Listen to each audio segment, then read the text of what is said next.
Hello everyone, आज date है 12 जुलाई 2021 और द हिंदू न्यूज एनालिसिस में आपका स्वागत है। इस वीडियो में हम द हिंदू की इंपॉर्टेंट न्यूज़ को एग्जाम के पॉइंट ऑफ व्यू से डिस्कस करेंगे। इस न्यूज़पेपर की पीडीएफ का लिंक नीचे डिस्क्रिप्शन में दिया हुआ है या फिर आप direct Telegram channel volcano IAS academy को सर्च करके वहाँ से भी पीडीएफ को डाउनलोड कर सकते हो।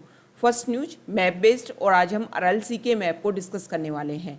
अगर यूपीएससी के पर्सपेक्टिव से हम इस क्वेश्चन को देखें तो यूपीएससी में क्वेश्चन इस तरीके से पूछा जा सकता है कि आपको RLC का मैप देकर के पूछ लेंगे कि कौन से कंट्री के नाम हैं। इसके अलावा ये जो कंट्री हैं इनकी जो कैपिटल है उनके नाम पूछ लेंगे। तो कजाकिस्तान और उज्बेकिस्तान के बीच में RLC सिचुएटेड है और कजाकिस्तान की कैपिटल है अस्ताना और उज्बेकिस्तान की कैपिटल है ताशकंद। दोनों एक ही लाइन में सिचुएटेड हैं, ये भी आपको ध्यान में होना चाहिए। यहाँ पर सिचुएटेड है ताशकंद, तो यहाँ अस्ताना यहाँ ताशकंद मार्किंग कर देंगे। मैप बेस्ड क्वेश्चन दे करके 1, 2 आपको पूछ लेंगे कि इन दोनों का नाम क्या है। तो देखो यूपीएससी में डायरेक्ट जो स्टैटिक पोर्शन है, जो फैक्ट बेस्ड नॉलेज है, उसको नहीं पूछा जाता, लेकिन इनडायरेक्टली फैक्ट काफ़ी पूछे जाते हैं। तो आपको काफ़ी फैक्ट्स याद रखने की आवश्यकता है। देखो जो RLC है वो 1960 के बाद में अपना जो ओरिजिन एरिया है उसको खोता जा रहा है। इसका मेन रीजन ये है कि सोवियत इरिगेशन प्रोजेक्ट की वजह से क्या हुआ कि जो भी नदी, जो भी रिवर यहाँ पर ला करके अपना जल, जब अपना वाटर यहाँ पर स्टोर कर रही थी, उस एरिया को, उस पानी को चेंज कर दिया गया। किसके लिए? इरिगेशन के लिए। इसकी वजह से जब वाटर की यहाँ अवेलेबिलिटी नहीं है, जिसकी वजह से ये RLC जो है वो एक आइलैंड सी के रूप में चेंज हो गया। क्योंकि जब वाटर है नहीं तो लैंड जो एरिया है वो दिखने लग गया, जिसकी वजह से छोटे छोटे एरिया में पानी के बीच में लैंड एरिया दिखने की वजह से आइलैंड सी के रूप में ये कन्वर्ट हो गया। अब हम द हिंदू की जो इम्पोर्टेंट न्यूज़ है उनको डिस्कस कर लेते हैं। फर्स्ट न्यूज, यूपी के CM, उन्होंने कल भी हमने डिस्कस किया था कि वो 11 जुलाई को लेकर के हमारी जो भी यूपी की पॉपुलेशन है उसके बारे में अपनी न्यू पॉपुलेशन पॉलिसी को डिक्लेयर करने वाले थे।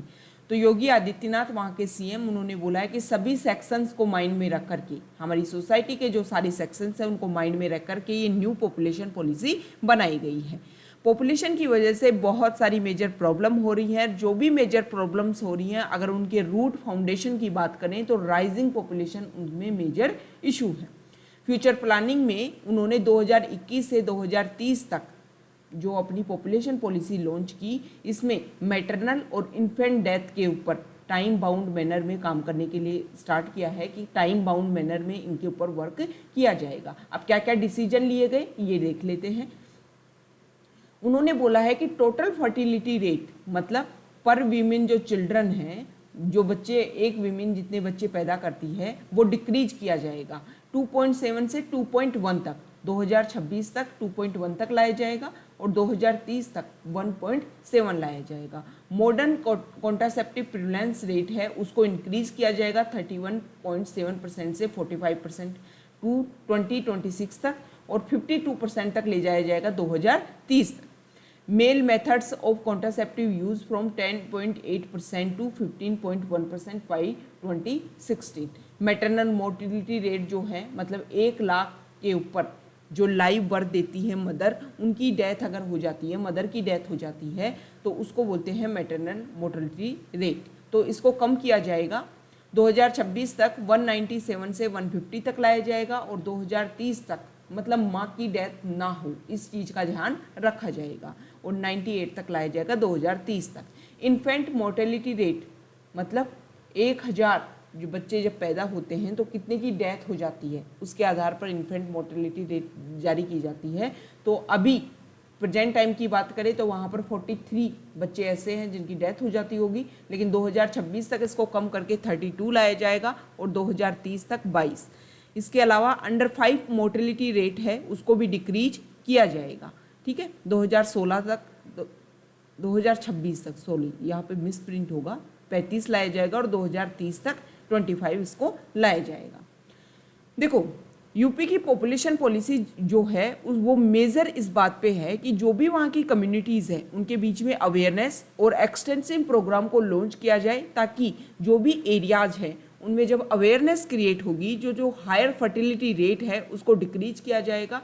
जो पॉपुलेशन रेट है उसको कम किया जाएगा, तभी हम पॉपुलेशन को कर्व कर पाएंगे। देखो जो बढ़ती हुई पॉपुलेशन है वो ना सिर्फ स्पेसिफिक किसी स्टेट के लिए प्रॉब्लम है, इसके अलावा हमारा जो पूरा कंट्री है वो उसके लिए मेजर प्रॉब्लम होने वाली है। 2050 तक या आने वाले उससे थोड़े से समय हम ज़्यादा लेंगे जब हम चाइना को भी क्रॉस कर जाएंगे पॉपुलेशन के मामले में। नेक्स्ट न्यूज यहाँ देखिए, देखो हमने नए आईटी रूल्स बनाए थे हमारे इंडिया ने, और नए IT rules her social media को अपने ऊपर इम्प्लीमेंट कर लेते। ट्विटर काफ़ी दिनों से इस चीज़ को मानने से एक तरीके से मना कर रहा था, लेकिन जब रेगुलर प्रेशर क्रिएट किया गया तो ट्विटर ने भी अपना रेजिडेंट ग्रीवियंस ऑफिसर इंडिया में विनय प्रकाश को अपॉइंट कर दिया है, और इसके अलावा उन्होंने अपनी फर्स्ट कंप्लायंस रिपोर्ट भी पब्लिश की है। और न्यू डिजिटल रूल्स के तहत ये जो फर्स्ट कंप्लायंस रिपोर्ट है वो काफ़ी मैंडेटरी है। ठीक है, देखो ये बोला गया है कि डिजिटल मीडिया के ऊपर ध्यान रखने के लिए कि वहाँ पर कोई भी ऐसा स्पीच, कोई भी ऐसा स्टेटमेंट जिसकी वजह से हेट क्रिएट हो, वो सब कुछ उस सब की जानकारी रखना सोशल मीडिया की जिम्मेदारी है। ऐसा नहीं है कि वो अपनी जिम्मेदारी से भाग सकते हैं। नेक्स्ट न्यूज,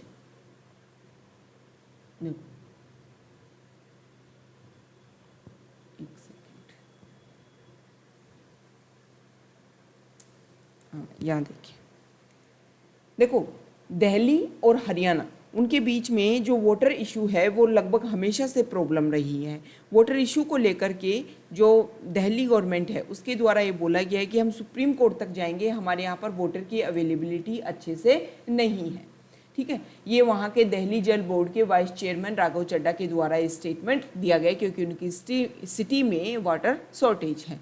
लेकिन हरियाणा के द्वारा ये बोला गया कि अगर दिल्ली में वाटर की शॉर्टेज है तो वो हरियाणा की वजह से ना हो करके, एक तो कारण है मानसून की वजह से डिलेड मानसून, और दूसरा कारण है कि दिल्ली में मैनेजमेंट सही नहीं है, मतलब मिसमैनेजमेंट की वजह से दिल्ली में वाटर की शॉर्टेज है। ठीक है, नेक्स्ट न्यूज लोक अदालत के बारे में है। लोक अदालत ने बहुत सारे केसेज को सॉल्व कर दिया है। अब जो लोक अदालत टर्म्स हैं वो हमारे लिए काफ़ी इंपॉर्टेंट हो जाती है। देखो जो लोक अदालत है वो एक तरीके से अल्टरनेटिव डिस्प्यूट रिड्रेसल मैकेनिज्म है, मतलब जिस तरीके से कोर्ट जो है वो केस को सोल्व करते हैं उसी तरीके से लोक अदालत भी सोल्व करती है। ये ऐसा फॉर्म है, मतलब लोक अदालत में ऐसे केसेज आ सकते हैं जो या तो किसी कोर्ट में चल रहे हों या किसी कोर्ट में जाने वाले हों, उनको लोक अदालत में लाया जा सकता है। जब भी लोक अदालत में कोई केस दायर किया जाता है तो उसके लिए कोई भी फीस नहीं ली जाती है, लेकिन इसके द्वारा जो भी निर्णय आता है वो दोनों की पार्टीज़ के ऊपर बाइंडिंग होता है। लोक अदालत में जो भी निर्णय आया उसको लेकर के आप अपील नहीं कर सकते किसी कोर्ट में। हाँ, हालांकि आप उस केस को दोबारा से रीइंट्रोड्यूस कर सकते हो किसी कोर्ट में, लेकिन उसको आप अपील नहीं कर सकते उस निर्णय को लेकर के। जो भी डिसीजन आया उसको किसी भी कोर्ट में आप नहीं ले जा सकते कि इसके आधार पर ये हमारे साथ गलत हुआ है। बाइंडिंग होगा ये दोनों की पार्टीज़ के ऊपर। ठीक है, लोक अदालत में ऐसे केसेज जो बहुत ही मतलब हाई लेवल, जैसे किसी के खिलाफ में किसी की हत्या कर दी या रेप कर दिया, इस तरीके के जो केसेज हैं वो लोक अदालत में सोल्व नहीं हो सकते। लोक अदालत में नॉर्मल केस, किसी भी नॉर्मल तरीके के केस जो है वो सोल्व किए जा सकते हैं। इसको, ये जो लोक अदालत है इसको स्टैट्यूटरी स्टेटस दिया गया था लीगल सर्विसेज अथॉरिटीज़ एक्ट 1987 के तहत इसको स्टैट्यूटरी स्टेटस दे दिया गया। ठीक है, इसकी में कोर्ट फी कुछ होती नहीं है, और इसमें अगर कोई लोक अदालत में ऐसे केसेज भी आ सकते हैं, मान लो कोर्ट में बहुत कोई केस जो है वो काफ़ी लंबे समय से चल रहा है और उसको सेटल करने की आवश्यकता है, जो पार्टी जो चाहती हैं कि सेटल किया जाए तो लोक अदालत में उसको लाया जा सकता है। तो ये लोक अदालत के बारे में हमने बेसिक फैक्ट्स देखे। नेक्स्ट न्यूज यहाँ देखो, हमारा जो कैबिनेट है सेंटर का उसको रीसफल किया गया और नए हमारे जो कैबिनेट मिनिस्टर आए हैं उनका नाम है अश्विनी वैष्णव, आईटी एंड कम्युनिकेशन मिनिस्टर। उन्होंने बोला है कि जो न्यू आईटी रूल्स हैं वो हमारे जो यूजर्स हैं उनको एम्पावर करेंगे, उनको प्रोटेक्ट करेंगे। ठीक है, new IT rules more responsible social media ecosystem in India को इंश्योर करने के लिए बनाए गए हैं और ये इसको इंश्योर कर पाएंगे। ठीक है, ये जो इन्होंने स्टेटमेंट दिया वो दिया है कू प्लेटफॉर्म के ऊपर, और ये जो कू प्लेटफॉर्म है वो इंडिया का, मतलब ट्विटर का कंपटीटर मान लो आप, Indian competitor of Twitter. Next news यहाँ देखिए, देखो सुप्रीम कोर्ट ने अभी एक डिसीजन लिया था कि बहुत सारे जुवेनाइल क्रिमिनल ऐसे थे जो काफ़ी लंबे समय से, जुवेनाइल जब क्राइम होता है तो उसमें क्या होता है कि 3 साल से ज़्यादा की सज़ा नहीं होती, लेकिन 14 से 20 साल तक वो लोग जेल में हैं, और उसी को लेकर के सुप्रीम कोर्ट ने बेल ऑर्डर दिया था। लेकिन अब सबसे बड़ी प्रॉब्लम क्या है कि ये जो बेल ऑर्डर है ना, वो पोस्ट से आएगा। प्रेजेंट टाइम में टेक्नोलॉजी का इतना समय होते हुए भी एक ऐसे पर्सन जो आपने क्राइम से ज़्यादा उनको आपने सज़ा दी है, और सज़ा, उनकी जो सज़ा है उनको आप इंक्रीज़ कर रहे हो कि टेक्नोलॉजी के समय में डायरेक्ट डिसीजन ना आकर के पोस्ट के थ्रू भेजा जाएगा। मतलब जो उनके ऊपर पहले से मार पड़ी हुई थी वो और ज़्यादा इंक्रीज हो रही है। नेक्स्ट न्यूज,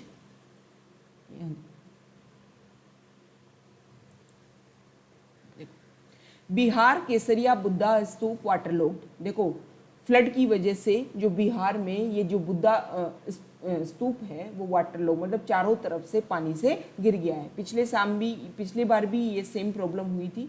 इस तरीके की जो बिल्डिंग्स होती है ना, जो हमारे कल्चर के, आर्ट एंड कल्चर के हिसाब से काफ़ी इंपॉर्टेंट होती हैं, उनको सेव करने की आवश्यकता होती है, क्योंकि ये जो एरिया है वो रिवर गंडक का जो कैचमेंट एरिया है, वहाँ पर जब हैवी रेनफॉल आती है तो इस एरिया में क्या होता है, पानी गिर जाता है।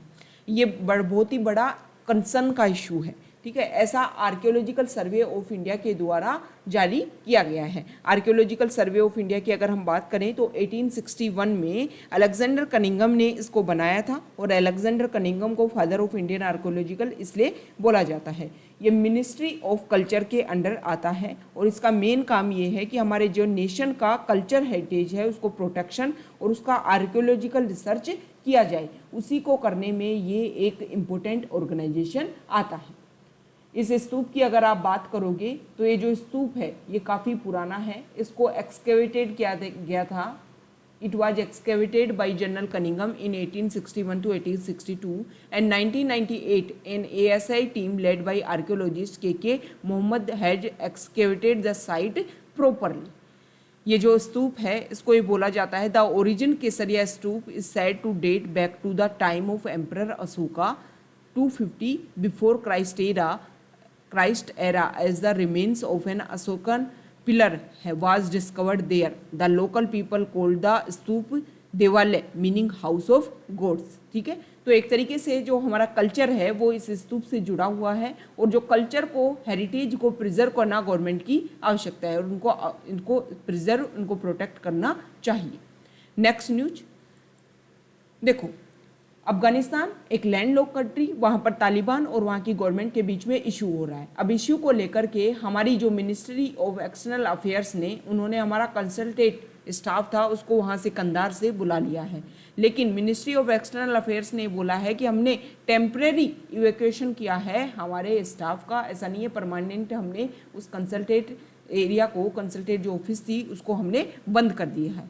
हम वहाँ पर दोबारा से रीइम्प्लीमेंट करेंगे, लेकिन अभी जो वहाँ की सिचुएशन है वो हमारे जो स्टाफ है उसकी सिक्योरिटी के लिए काफ़ी खतरनाक हो सकती थी। नेक्स्ट न्यूज फॉरेन पेज से है। फॉरेन पेज में काबुल, मतलब अफगानिस्तान में तालिबान और वहाँ की जो फोर्सेज है उसके बीच में रेगुलर स्ट्रगल देखने को मिल रहा है, तो काबुल एयरपोर्ट के ऊपर एंटी मिसाइल सिस्टम को लॉन्च किया गया है। नेक्स्ट न्यूज देखो, अमेजन के हेड हैं जेफ बेजोस, और वो जाने वाले थे स्पेस में, मतलब टूरिज्म, स्पेस में ले जाने के लिए स्पेस शटल, और इसका यूज करने वाले थे टूरिज्म को बढ़ाने के लिए, कि लोग पैसे दें, स्पेस में जाएं, व्यू करें पूरे वर्ल्ड को और फिर वापस नीचे आएं। लेकिन इससे पहले ही रिचर्ड ब्रैंसन ये पहले स्पेस टूरिज्म रेस में पहले नंबर पर आ गए, मतलब पहले इन्होंने स्टार्ट कर दिया है। ठीक है, तो ये आज का हमारा डिस्कशन था। एक न्यूज़ और आप देख लो कि एक कोविड का ऐसा केस भी देखने को मिला है बेल्जियम हॉस्पिटल में। 90 ईयर ओल्ड है, जो ऐसे वीमेन जो 2 वेरिएंट से सेम टाइम पे अल्फा और beta variants of the corona virus से इन्फेक्टेड थी और उनकी डेथ हो गई है। तो ये हमारा आज का डिस्कशन था। Okay, thank you.